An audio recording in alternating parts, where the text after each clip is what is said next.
Hein. C'est le local qui va le défendre. Président, c'est-à-dire que ces techniciens se porteraient en partie civile, pratiquement. Ah, si tu veux. Voilà. C'est la société civile du football. Ils débarquent. Voilà. Maintenant, Luzani, tu parles du terrain, tu as raison. Mais tous les terrains sont victimes par la spéculation. Victimes de la spéculation immobilière. Il n'y a plus de terrain, il n'y a plus d'espace vert. Enfin, nous aurait des bidonvilles verticaux. Enfin, même chute. Maintenant, les communes ne jouent pas le jeu non plus. Au lieu de réserver des terrains ou d'imposer aux promoteurs immobiliers d'avoir une mosquée, d'accord, une mosquée, mais à côté des terrains de... L'école, le terrain de football, l'hôpital. Mosquée, marché... absolument. Terrain sportif et tout. Il faut aller là-dessus. Et puis autre chose... Dans la loi de l'urbanisme, ça existe, dans les lois. Mais en application, ça n'existe pas. Oui, mais seulement, il faut créer une loi pour l'application de la loi dans ce pays. C'est vrai, parce qu'elle est contournée. Effectivement, Luzani a raison. C'est prévu dans la loi, mais c'est toujours contourné. Alors, autre chose. Oui. Non. Il faut débarrasser la gestion du sport de ceux qui font davantage de l'élevage que de la formation. Parce qu'actuellement, on est pressé, on forme un joueur et on le vend. Pourquoi faire? Plus-value rapide. C'est même un phénomène nouveau qu'on est en train de vivre et qui influence de manière négative cette évolution dont on rêve, c'est celui des agents de joueurs. Aujourd'hui, les agents décident jusqu'à la formation d'une équipe nationale. C'est grave. Alors, après les spéculateurs d'immobilier, on a les spéculateurs dans le football. Alors que font les dirigeants de clubs? S'ils se taisent, c'est qu'ils sont complices. Mais tout ça, de toute façon, c'est un phénomène qui n'est pas uniquement marocain. Hein, l'influence des agents de joueurs pas parce que sur les clubs, sur les fédérations et tout ça, ce n'est pas un phénomène national. Mais au Maroc, il a pris des dimensions incommensurables. C'est un phénomène international. C'est devenu caricatural chez nous. Aller jusqu'à décider d'un joueur qui transforme ou pas un penalty, qui shoot un penalty pour le replacer dans un autre club, ça devient très très grave. Ouais. Ah oui, bien sûr. Revenons à l'infrastructure, parce que Aziz dit toujours que nous disposons d'infrastructures et qu'elles ne sont pas utilisées à bon escient. Je peux vous parler de Moi Média, où il y a un super complexe sportif sur l'autoroute. Je le connais. Et qui n'a jamais été inauguré. Jamais été inauguré. Alors je ne sais pas, à un certain moment, je ne sais pas, la Cour des comptes ou qui... Il y a des centaines d'infrastructures sportives au Maroc qui ne sont pas utilisées du tout. Avec des deniers publics, on a fait ce centre sportif qui n'a jamais été inauguré. Attends. Tu sais pourquoi? Amal aussi. Celui-là n'a jamais été inauguré. On a même équipé la cuisine dans... Il n'a pas été terminé. Mais la cuisine, il n'a pas été terminé, Amal, non? La cuisine...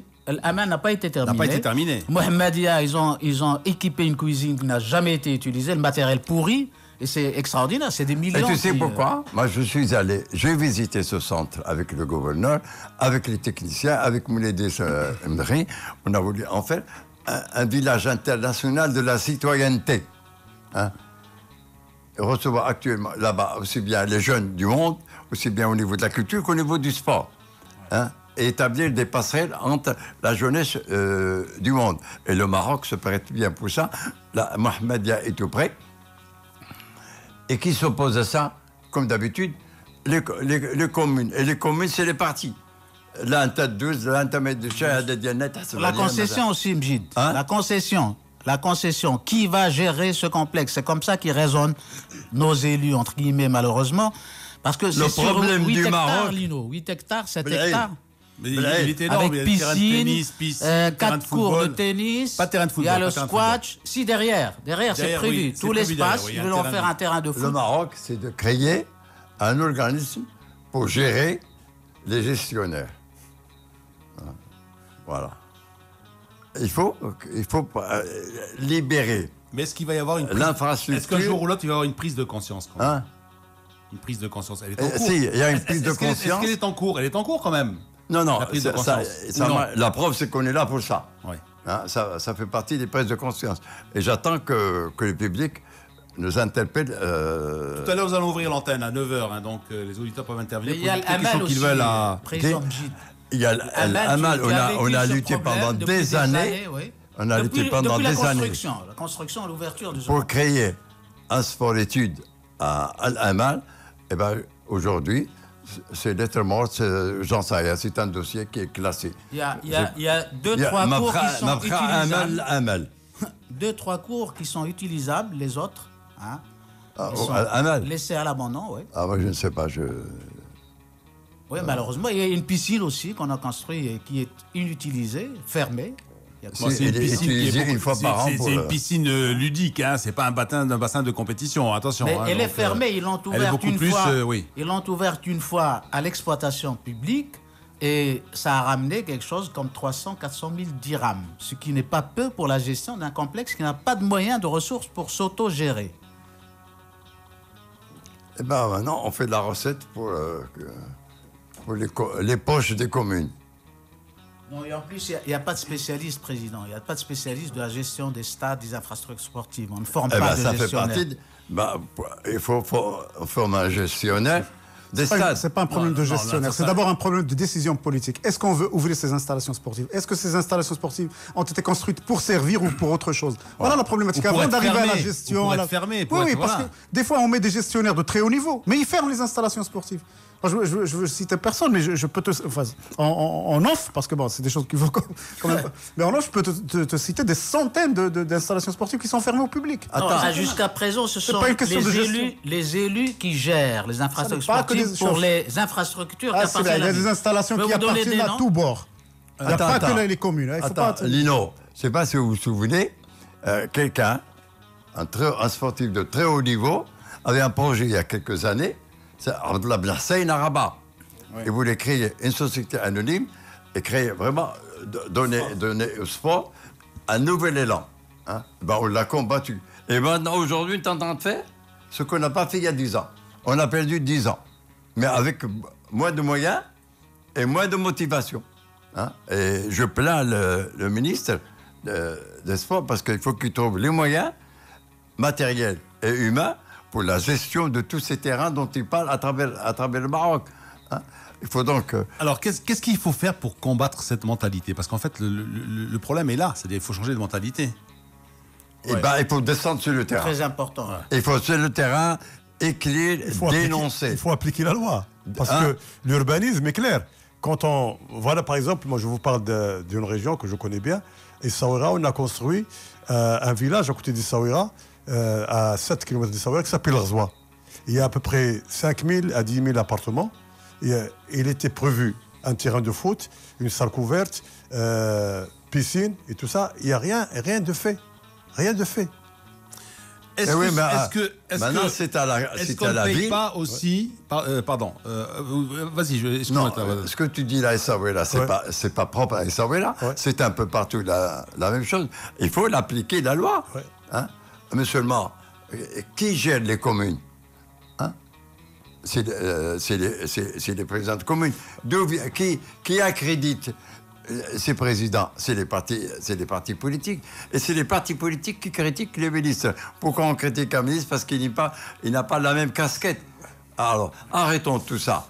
Voilà la problématique. C'est pas une question arrêtons de gestion. cette diarrhée de critiques. C'est pas qu'une question de gestion, Aziz. C'est pas qu'une question de gestion. Non, mais ce n'est pas du tout une question de gestion. Moi, si je parle du terrain, je voulais vous donner des présidents de communes qui sont en même temps directeurs des infrastructures sportives. Qu'est-ce qu'ils y connaissent aux infrastructures sportives? Donc, c'est vrai qu'il faut une volonté politique, mais pour ce qui se pratique aujourd'hui, aussi bien au niveau du complexe Mohamed V Football, qu'au niveau de la salle couverte, que partout ailleurs, la salle couverte, c'est le ministère. Mais Al-Amal, vous savez, c'est un élu qui est directeur. C'est pas un spécialiste. Lino, il ne faut pas faire du nombrilisme. Il n'y a pas que Casablanca. Il n'y a pas que Casablanca. Voilà. C'est tout le Maroc, c'est ça. Président, moi je voulais parler globalement. Est-ce que c'est pas aussi parce qu'on verse un petit peu trop aussi dans le compromis? Là, si on parle par exemple de la gestion des clubs, comment qu'on va gérer les clubs dans le futur? Comment qu'on va le gérer? Voilà, attends. C'est-à-dire, il y a toujours, en fait, il va y avoir un comité directeur. Il va y avoir évidemment des structures qui vont être mises en place, etc. Mais on est toujours assujetti à à soi-disant la continuité, c'est-à-dire le dirigeant, l'associativisme. Soit on professionnalise le sport une fois pour toutes et on crée des sociétés à objets sportifs, des SA à objets sportifs. C'est ce que vous voulez faire. Soit on continue dans le... Tu passes déjà à l'étape suivante, Lino. Tu passes déjà à l'étape suivante. Moi, je dis que l'infrastructure est très importante parce que ceux qui ne font pas l'infrastructure dans une ville, c'est qu'ils volent vraiment la jeunesse des jeunes. Hein. Ils leur volent toute leur jeunesse, tout leur espoir. Mais c'est vrai, c'est pas sérieux. On tue des générations. Oui, justement. Et c'est très grave, c'est très grave. Maintenant, on voit dans des villes des jeunes qui sont vraiment alignés devant des immeubles, qui sont assis sur les trottoirs. Faute de quoi? Faute d'infrastructures où ils peuvent aller. Parce qu'il n'y a pas d'espace. Oui, il n'y a pas d'espace. Maintenant, il y a la Coupe du Monde de natation, mais l'infrastructure, où est-ce qu'il est? Par exemple, si on quitte Rabat et Casa, où est-ce qu'il y a des grandes piscines pour nager et pour sortir des champions? Alors qu'on a 3500 km de côte. Et on n'a pas de champion de natation. Sarah est formée à Lyon. Et la petite de Hamid Sredi a été formée sur place. Son père dirigeait le Hamal. Mais où sont les champions? Maintenant, Ibrahim est là. Il faut quand même qu'on lui donne les moyens de s'exprimer. Il a un bassin à Casablanca ou deux. C'est pas suffisant. Il faut qu'il y ait des petits bassins à la mesure des régions, mais qu'il y en ait un peu partout. On parle de régionalisation. Mais d'abord, qui va gérer ces régions? Les mêmes? Maintenant, non. Maintenant, il y a un cap à Rabat. Terrain de Hilal, Msdoud. Comment? Terrain de Hilal, Msdoud. Donc, c'est quoi? Alors, il y a des terrains maintenant à Rabat. C'est ce que dit toujours Aziz. Il faut transformer ces terrains, il faut faire des gazoles là-dedans. Il y a en plein Rabat, en plein Taqaddoum, une salle de sport qui n'a jamais servi. Elle est là depuis une quinzaine d'années. Elle n'a jamais servi. Une salle de sport. À Taqaddoum. C'est-à-dire une salle qui aurait été un vivier, mais alors là, comme pas possible, pour tous les sports de salle. Ils avaient une section boxe, je crois, qui marchait un petit peu là-bas. Non, c'est une salle qui n'a jamais servi, Lino. Si je dis qu'elle n'a jamais servi, elle n'a même pas marché un petit peu au début avec une section boxe. On a essayé des petites choses, mais bon. Ouais. C'est-à-dire que si on fait les... Mais aujourd'hui, il est dans un état de délabrement avancé, parce qu'il n'y a plus rien pratiquement. Si on fait... Les câbles sont arrachés, les sanitaires arrachés. On a fait des calculs et paraît-il, il y a jusqu'à 20% des infrastructures sportives. Alors là, je sors du nombril, mais pas qu'à Casa ou Rabat, mais dans le monde rural et partout, jusqu'à plus de 20% d'infrastructures édifiées au Maroc, jamais utilisées. Bon, moi je peux te citer Al-Ayoun, à Ouarzazate, partout, des installations qui sont fermées. Que l'État a fait l'effort. Les communes aussi. L'État et les communes, c'est le budget de l'État finalement. Pourquoi elles sont fermées? Parce que est-ce qu'on ne pense pas à la gestion? Après la construction, il y a la gestion, donc il faut des budgets de fonctionnement. Alors, pourquoi elles sont fermées justement? Ou bien c'est parce que ce sont des luttes intestines, qui va les gérer? Toi, non c'est moi, alors personne ne gère. C'est le cas de Mohamedia. Ouais. Et ces gens-là, ils ne veulent pas gérer. Si on laissait le sport aux sportifs, peut-être qu'il n'y aurait pas eu ces problèmes. Voilà. Aziz. Ça, c'est une bonne proposition. Le sport aux sportifs, c'est... Tout à l'heure, Mjid parlait du peuple sportif. Et effectivement, il y a aujourd'hui une spécialisation au niveau des cadres et des spécialistes du sport qui sont marginalisés au profit de qui?